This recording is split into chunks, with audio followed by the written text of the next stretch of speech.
They left Montevideo with jokes in their pockets and rugby songs on their tongues, a tight-knit team that believed in grit long before the mountain would demand it of them. Among them was Fernando Nando Parrado, 22 years old, fast on the flank, impulsive in the way that youth grants permission to be.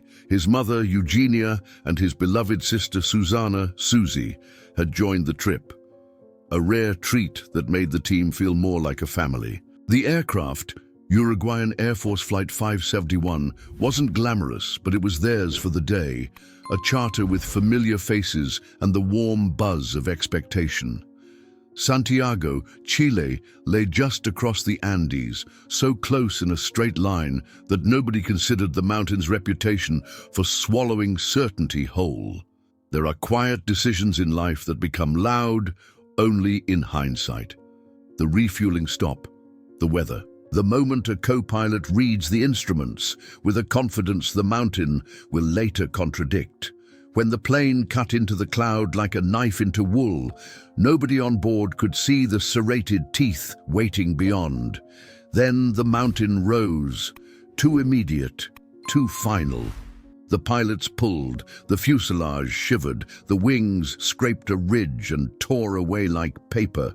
Seats sheared, luggage exploded overhead. The cabin turned into a tumbling tunnel of metal, snow, and panic. Somehow, against physics and fairness, the fuselage skidded to a halt on a white field. Silence followed, like the world had been turned off. Nando lay broken open by force and chance, skull fractured, unconscious. Around him, survivors began counting the living and the lost. A rugby team turned triage unit, shirts for tourniquets, belts for splints, shards of plastic for scoops. The cold wasn't just cold. It was a doctrine. It explained itself with each breath that burned and each finger that no longer listened to the brain. From outside came the kind of quiet that made men whisper even when nobody was sleeping. By dusk, the calculus was cruelly clear. Some friends would never stand again. Some would stand only if the group found warmth, water, and a way to make night survivable at 12,000 feet. They flipped the captain's seats, sealed the fuselage with suitcases, turned baggage into barricades. The world shrank to the oval of the broken tail cone, a metal cave already frosting over. Before the first night ended, something else began, a wordless pact that they would not wait for rescue like passengers. They would work for it like teammates. When Nando finally stirred days later, blinking into a light too bright for the head he now carried, he learned two facts that would thread themselves through everything that followed. His mother was dead, and Susie was dying. In that staggering unfairness, grief erupting before the last concussion had faded, the mountain chose its protagonist. What he did not yet know was that leadership would come for him not like a coronation, but like a debt. Coming back to consciousness after the crash felt to Nando like surfacing through ice. There were photographs of his life scattered in his mind, rugby drills, his father's shop, a crowded kitchen on a Sunday. Yet none of them could warm the metal chamber where he woke. Susie's breath was soft and shallow, and when he took her hand, she tried to smile with the small muscles that still obeyed her. He lied the most benevolent lie. That help was coming soon. Leadership begins sometimes with the lie you tell to give someone else another hour with hope. Outside, the survivors learned that radio fragments picked up news no one wanted. The search had been called off. The Andes were a blindfold for radar. The white plane on white snow was a cruel magician's trick. Inside the fuselage, the reality of self-reliance took on the weight of inventory. What did they have? Chocolate bars, a few bottles of wine that mocked thirst more than they quenched it, seat cushions for insulation, aluminum that could be bent into tools, glass and plastic that could be reborn as goggles to fight snow blindness. What did they not have? Enough food, enough heat, enough time. The team structure they knew from rugby began to reassemble itself around necessity. Roles emerged. The practical ones who could stitch a wound or sew a sleeping bag from insulation and copper wire. The optimists who could speak when words froze. The scouts who could venture outside and map the perimeter. Nando, still recovering, listened more than he spoke, the drums of grief and concussion pounding a rhythm only he could hear. He kept returning to Susie, trying to will his strength into her. The mountain didn't care. She died in his arms, and when she did, something in him became implacably awake. Here is where a little-known pivot occurred, one that isn't always emphasized in retellings. Leadership didn't arrive as a speech or a unanimous vote. It arrived in micro-acts. The way Nando refused to spend calories on arguments, the way he ruthlessly prioritized tasks that warmed bodies or moved them one decision closer to life. He began asking new kinds of questions, not what do we wish we had, but what can we make from what we do have? He became allergic to sentimentality that cost them heat. On cold calculus, he was almost brutal. He insisted they shed rituals that wasted energy. No long eulogies, no evenings of open-door philosophizing when the wind would steal as much temperature as an hour of fire could give. When fear rose like a tide, he rerouted it into action, one small improvement per hour. The blanket that didn't quite close got rewired. The snowmelt can that tipped got wedged. He framed survival as a tournament they could win shift by shift. He also carried a private ritual. When no one watched, he would touch the metal belly of the plane and promise Susie he would walk off the mountain. He could not resurrect her, but he could redeem the days she didn't get by buying them for others. If leadership has currency, his was sacrifice spent without receipt. Hunger removes politeness, then vanity, then illusions. After the last crumbs of chocolate surrendered to empty hands, the group circled the unspeakable. They talked around it, called it by other names, tried to laugh it off, then fell silent before the simple geometry. No food, no rescue, and a landscape that held nothing but rock, ice, and sky. The dead lay beneath snow they had carefully packed over them, the rituals of respect performed as best as anyone could at altitude. But the living had begun to hallucinate food like a mirage. In some narratives, this is the moment of scandal. Here, it is the moment of clarity. Nando framed it not as a betrayal, but as a covenant with the dead. They love us still. They would rather be part of us living than witnesses to us dying. He did not demand, he volunteered, the hardest leadership move of all. He said he would eat his own mother if that was what it took to keep going. In that sentence, the taboo broke, not carelessly, but with tears that salted the snow. They developed methods that were practical and strangely reverent. Strips were cut thin to thaw quickly. Storage was organized with the kind of care one reserves for a shared inheritance. Some looked away, some prayed. Some told jokes so dark they lit the air like matches. Nando insisted on hygiene protocols, clean tools, clean hands, ration schedules that treated tomorrow as real. If anybody wavered, he didn't argue doctrine.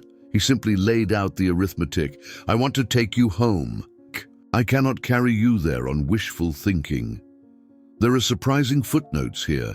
They built windbreaks for cooking, fashioned sunglasses from broken plastic and metal to prevent snow blindness, and created a rotation for snowmelt duty because dehydration at altitude comes like a thief. Nando triaged morale as aggressively as he triaged supplies. He began story hours when the weather trapped them, 15 minutes when each man had to describe a meal back home with obscene detail. Butter sizzling, the smell of oranges, a steak bleeding truth. The exercise wasn't masochism, it was a way to rehearse life. Tellingly, Nando refused to mythologize himself. He encouraged contradictory roles to coexist, the calm medic and the sarcastic skeptic, the meticulous engineer and the impulsive scout. He understood teams from rugby. He knew that arguments properly aim-shooted sharpen plans. When someone proposed a trek east, he didn't crush the idea, he tested it. He would let the mountain veto plans, not egos. That night, the wind bullied the fuselage until it sighed like an old ship. Nando watched the faces around him, memorizing them. If he failed them, he wanted the punishment of remembering their names forever. And so the covenant held.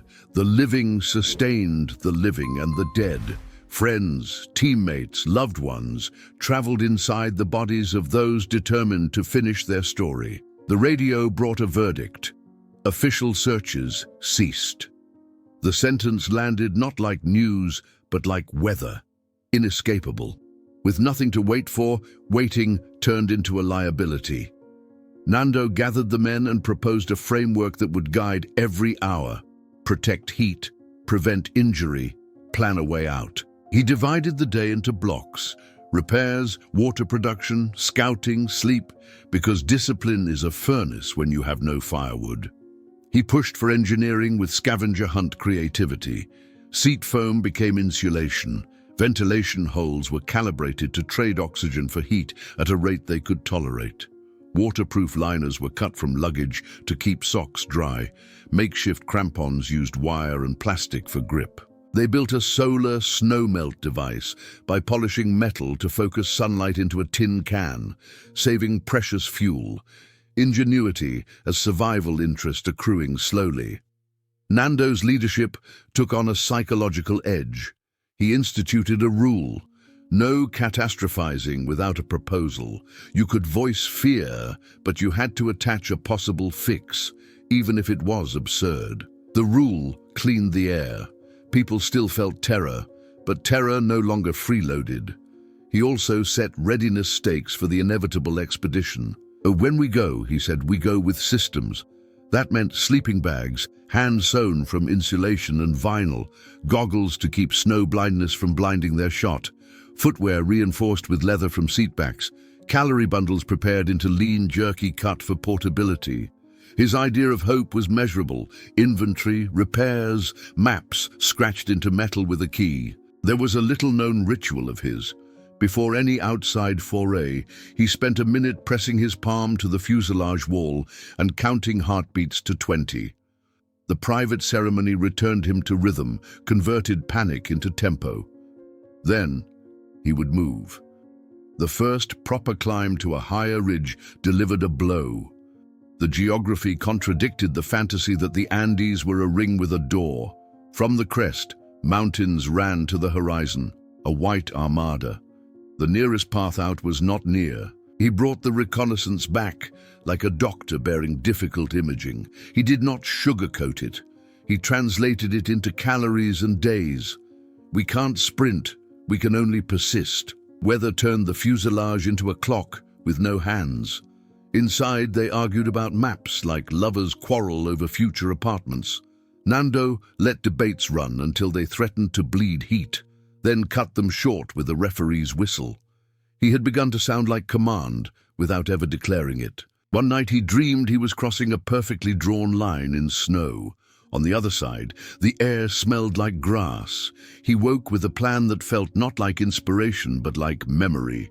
Go west, into Chile, over the spine of the range. It was the longer route on paper, but the only route that notionally led into habitation. The next morning he began preparing as if the expedition were already on day 2. The avalanche came not like thunder, but like a closing door, a whisper, a shift, a sudden suffocation. Snow thundered through the tailcone and swallowed the fuselage, packing air into absence and men into statues. 8 people died in minutes that felt like a single blow. Those who lived found their arms locked in impossible positions, a boot trapped, a face pressed against a wall that had become snow. The mountain, which had been indifferent, was now actively trying to erase them. Nando's response was pure action. He learned afterward that he had barked orders with a calm that offended panic. Hands here, feet there, don't waste breath on shouting. He carved air pockets with a piece of metal in strokes that were counted in seconds, not inches. When he reached a face he recognized, he said the name out loud, as much for himself as for the person trapped, to keep the line between the living and the dead visible. Inside that white grave, leadership meant rationing oxygen the way you ration food. He enforced silences, punctured only by instruction. Anyone who drifted into sobbing got a task, counting strokes, holding a tool, bracing a leg. He delegated the way a conductor assigns entrances. When the first pocket of raw sky appeared, a slice of dark in the ceiling, he pointed 3 men to it as if pointing to a star. After they wriggled their way into a cavity that allowed kneeling, reality changed. Their shelter was now a trap. Snow kept seeping. Every movement collapsed something else. The dead lay within arm's reach, and the living had to sit with them through a night that showed no interest in ending. Someone asked the question no one should have to ask: are we the last? Nando replied, "No, we are the first to see tomorrow. Act like it." It wasn't bravado. It was a behavioral order dressed as hope, little known, but telling. He insisted they clean the cabin the next day, even though it felt obscene to tidy a tomb. His reason? To reassert control. Clean edges meant safer steps. Safer steps meant fewer injuries. Fewer injuries meant fewer funerals. He also required a quiet roll call, not to wound, but to count the living with reverence, each name spoken like a vow. The avalanche redrew the map of their minds. It told them that waiting was not just passive, it was dangerous. They now read the mountain as an opponent with a playbook. Nando translated that into a timeline. We leave as soon as our systems work under avalanche conditions. If leadership is the art of turning chaos into sequence, that night was his masterpiece. The team, raw with grief and half buried in fatigue, began to move in choreography. The expedition ceased to be a thought experiment and became an inevitability. The first probing expeditions were acts of faith underwritten by exhaustion. They climbed to what looked like a manageable pass, only to discover a false summit, and another beyond it, like a staircase the sky kept pulling up. Snow blindness flirted with them even with makeshift goggles. Breathing was a negotiation. You could have progress or eloquence, not both. They learned the mountain's language, which had only 3 verbs: climb, slip, endure. They noted small but critical details. The snow crust broke differently under morning sun. Cornices lied about solidity in the afternoon. Cracks in the ice telegraphed weight distribution. They taught themselves to listen with their feet. Every failure enriched the plan. They learned how much jerky equals 1 hour of climbing, how many sips of snow you can take before your stomach revolts, how to read shadows on a ridge to forecast a wind that could knock you sideways at the next step. Nando's leadership tightened. He advocated for shorter, more frequent rests to prevent core temperature crashes. He audited packs like a quartermaster. Anything that couldn't justify its weight with a function got demoted. He insisted on a turn-back time, even if the summit was flirting within view. A team that returns lives to try again.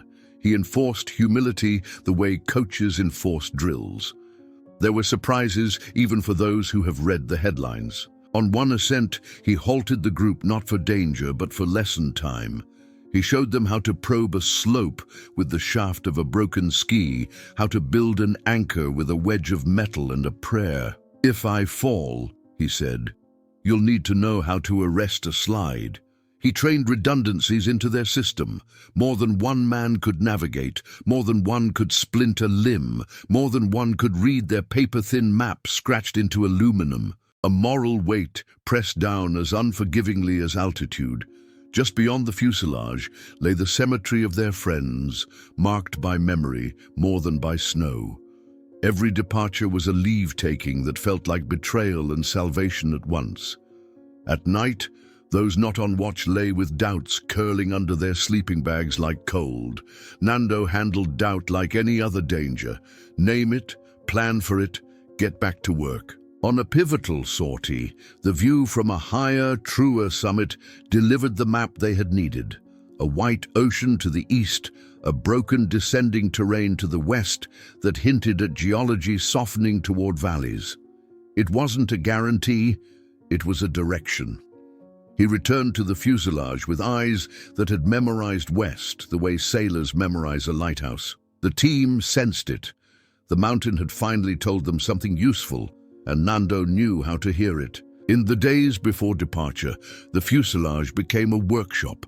They stitched the sleeping bag that would become legend, insulation layered, vinyl outer, wire-stitched seams, a cocoon for three, engineered to trap the heat of shared breath.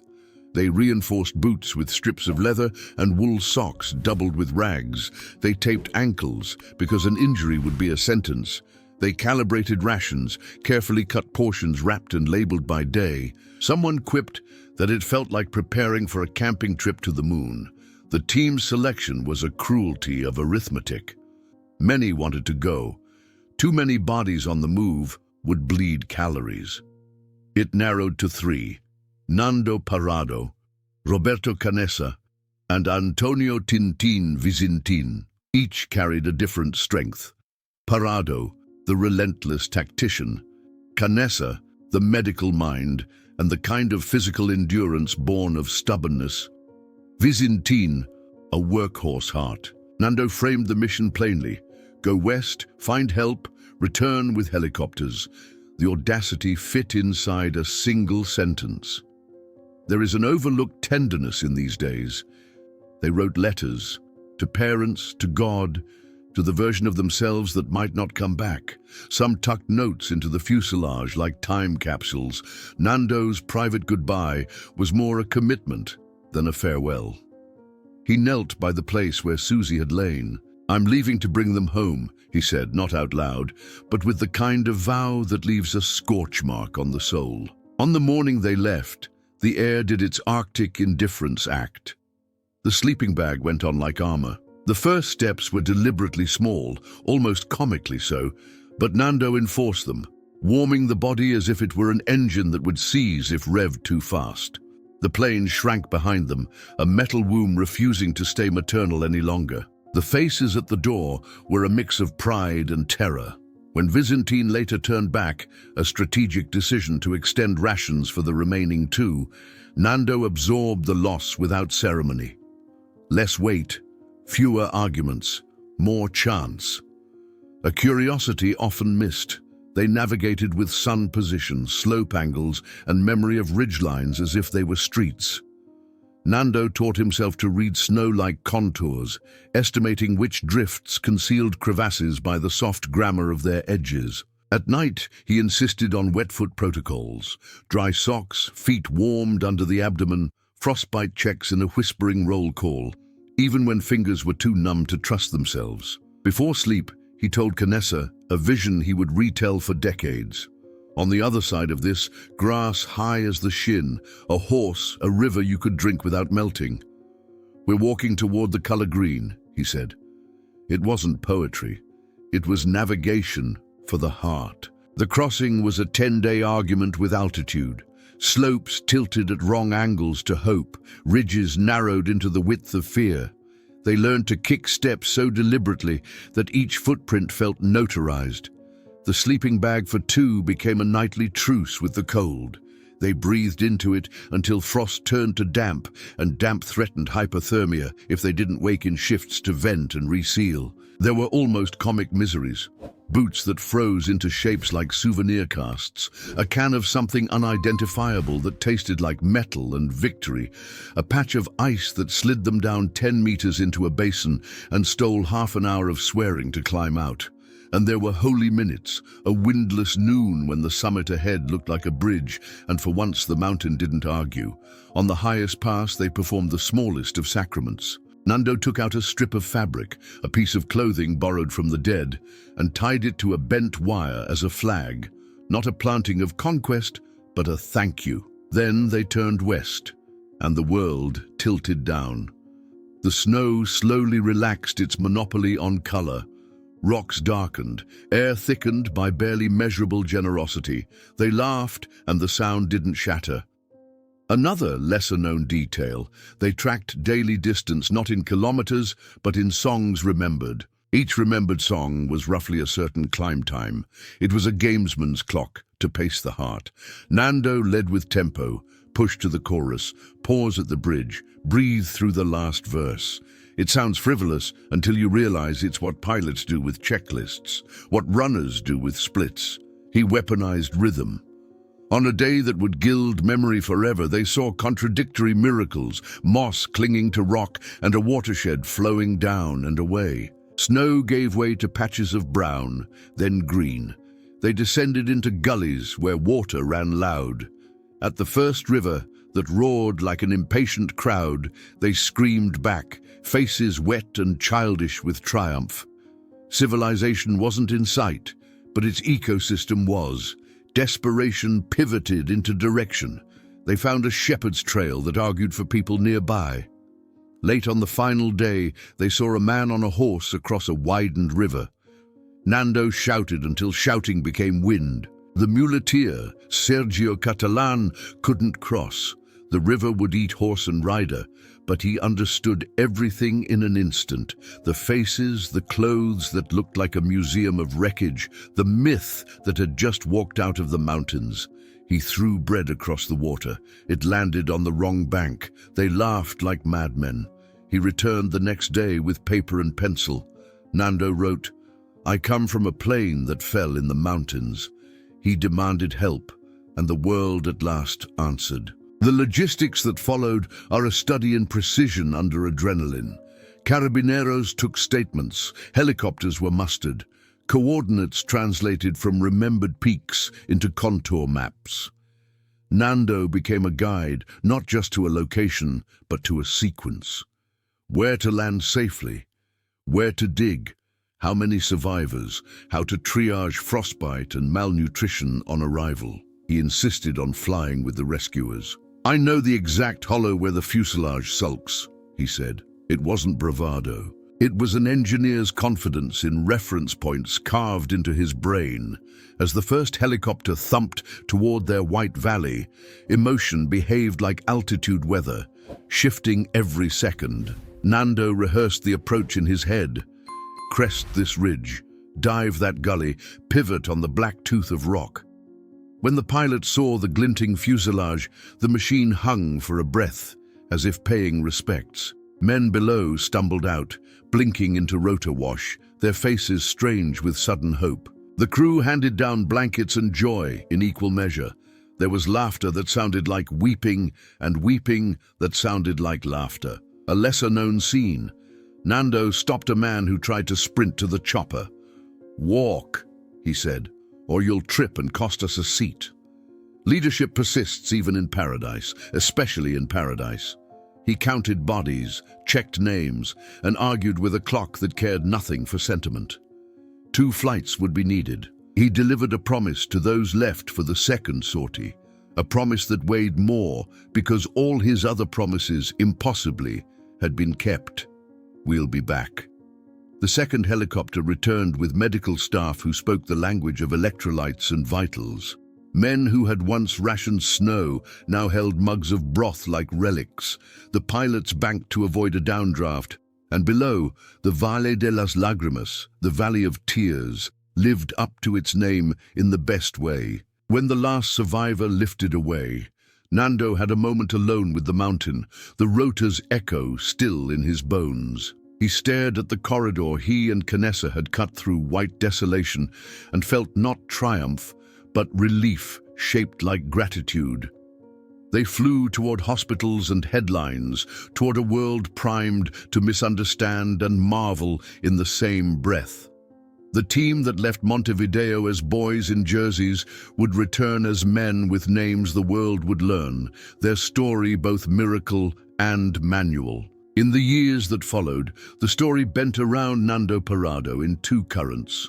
One current flowed toward ethics debates in dining rooms, people who couldn't imagine the mountain declaring their judgments about choices made at the knife edge between survival and surrender.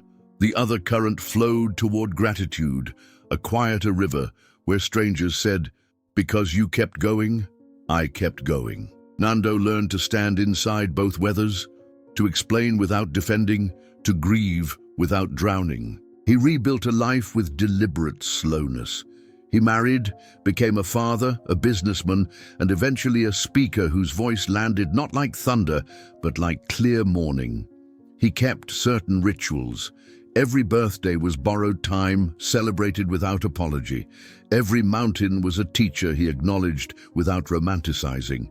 He visited Sergio Catalán, the muleteer who had thrown bread and salvation across a river, and the two men embraced like relatives grafted together by fate. Curiosities the public rarely hears. Nando maintained a private archive of small artifacts, a bent piece of metal, a cord, a scrap of vinyl, that he would hold now and then as if touching the atoms of his becoming. He also kept vows made in the fuselage, to answer letters from people in their own avalanches, to treat time not as a wage to be paid to routine, but as capital to invest in love and useful work. In rehearsing the story for audiences, he emphasized what audiences often miss. He did not feel heroic. He felt responsible. He did not want a statue. He wanted fewer funerals. He speaks to this day about leadership as a quiet math, the willingness to shorten the distance between decision and action, to assign tasks that fit strengths, to convert fear into logistics, to audit hope so it doesn't spend you into ruin. He insists the hardest decision was not stepping onto the snow, but accepting the price of survival with clear eyes and clean hands. Life asked a question, he says. I answered with my feet. When he walks now on flat ground, he sometimes counts heartbeats to 20 before a big decision, the fuselage ritual preserved like a pressed flower. He has learned that the Andes live inside us, not as a geography, but as a grammar. The world will throw avalanches. We will decide whether to dig, to share air, to walk west. The last scene is not a helicopter, nor a summit, nor a headline.